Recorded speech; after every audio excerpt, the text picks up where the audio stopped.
Hello, ladies and gentlemen. Hi, everyone. My name is Brandon. Welcome back to the channel. Last video was a very sad video, I would say.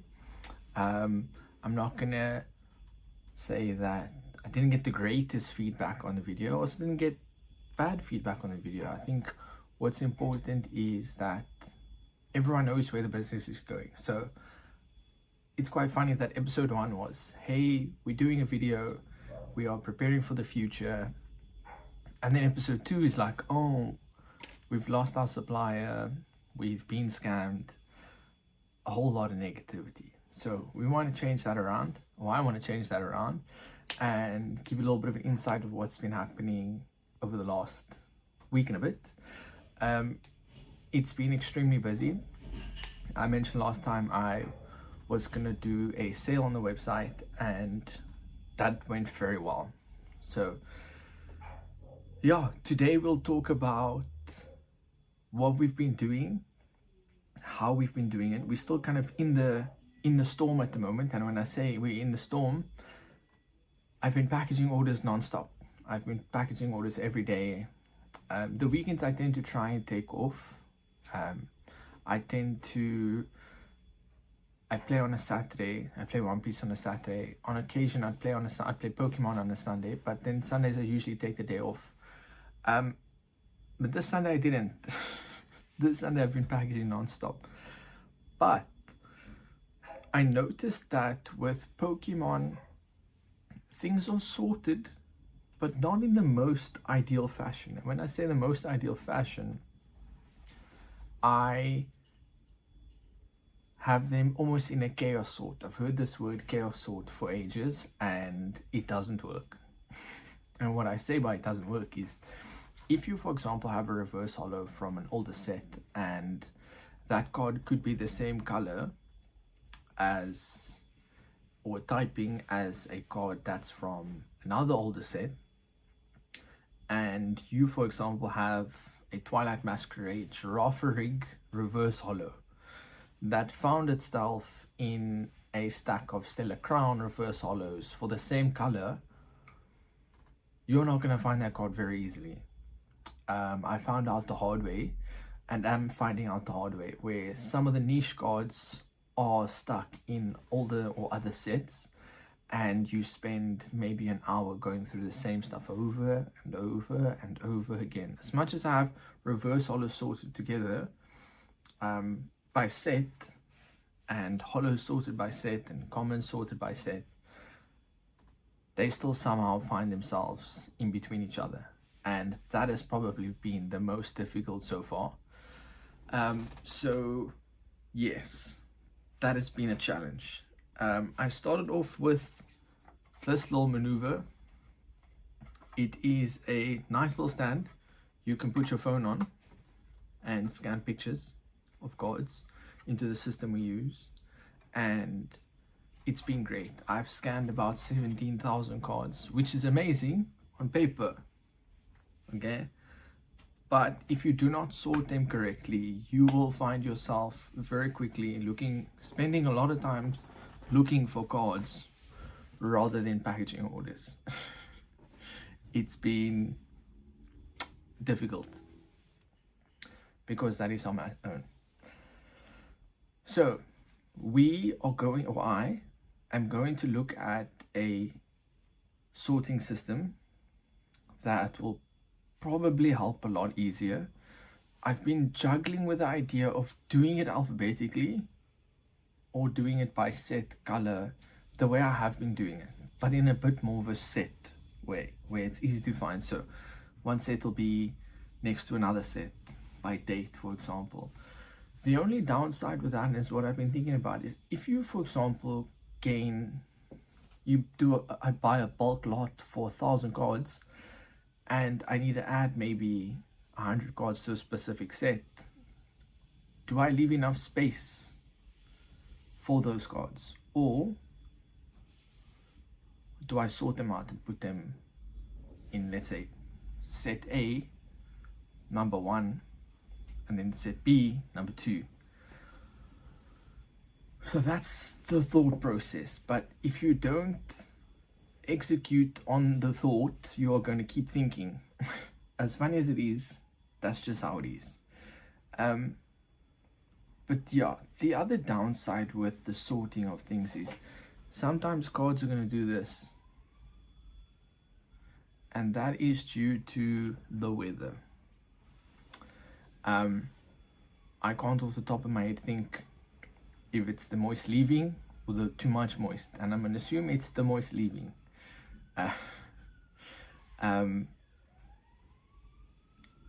Yeah, so I've got these little gel packs to potentially help.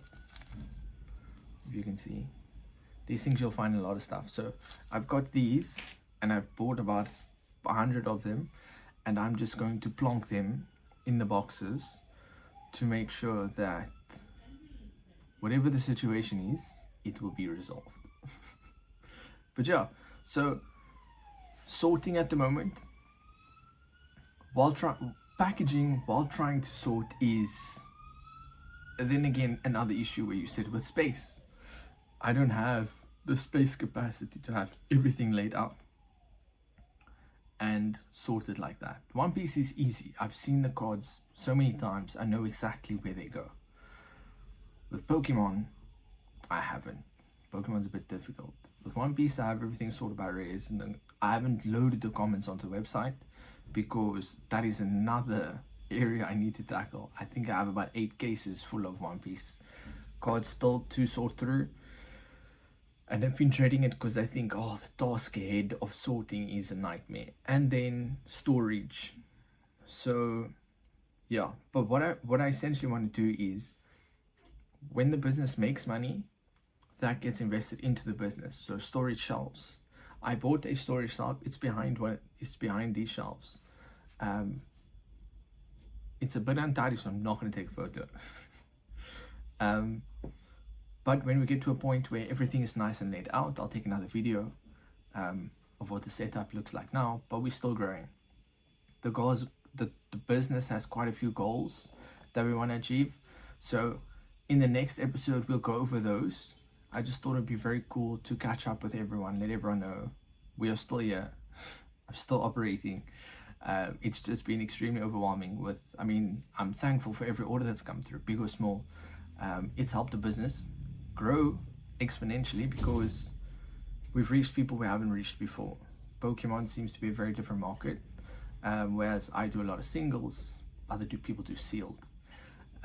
The thing about sealed is as well is it flies off the shelf. I was in a store the other day and it was the first time I've seen the sheer amount of stock in the store still. Pitch Black is not selling, it seems. It's not selling at store price, for example, or toy store price. Places, local game stores and stuff, they seem to have specials. They've done really good with bundling things. So the Prismatic UPCs recently come out again, the reprint, and they've bundled those types of items with the UPCs, which I'm sure is selling. I haven't looked at the stores, I don't keep track, but a really cool idea for them to bundle those things. And yeah, slow moving stock with sought after stock bundles, amazing. They do really well. I think Pokemon going forward, I think Chaos Rising being one of them will be a really good set in the future. I think Pitch Black as well, Dark Rise, it's a cool card. People might disagree. I think it's a really cool card from an artwork perspective.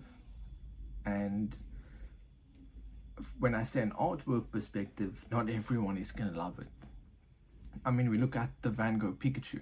It's a beautiful card, but some of his paintings aren't necessarily, oh wow, I'd love to have one of those in my house.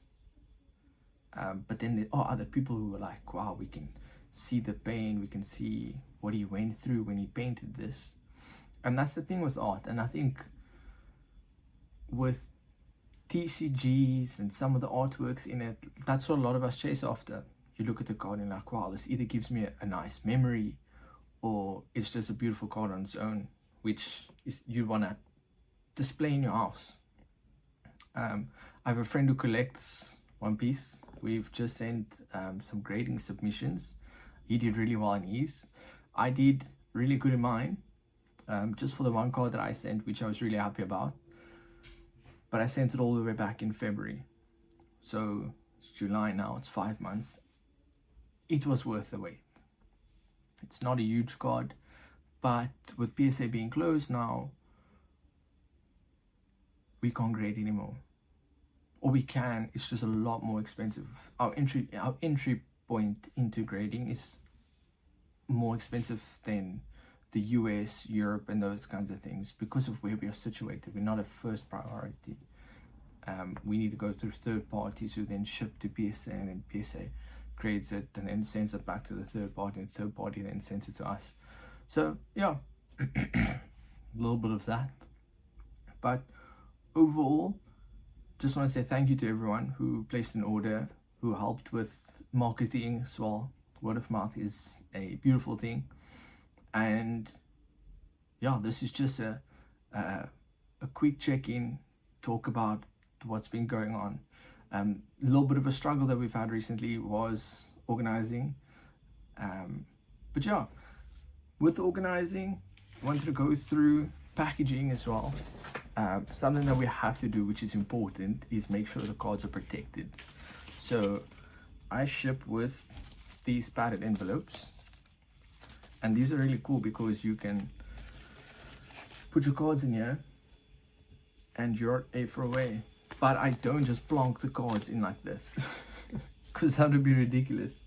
What I usually do is I'll take a piece of cardboard, old one-piece box, as we was getting so many back then that when I was sending out the boxes individually, I would keep the boxes and I'd use them, I'd cut them up, and then yeah, so what I would do is I would take a top loader, not with a card in it, I'll line it up perfectly, and I'd cut and then put the two cardboard together, sellotape.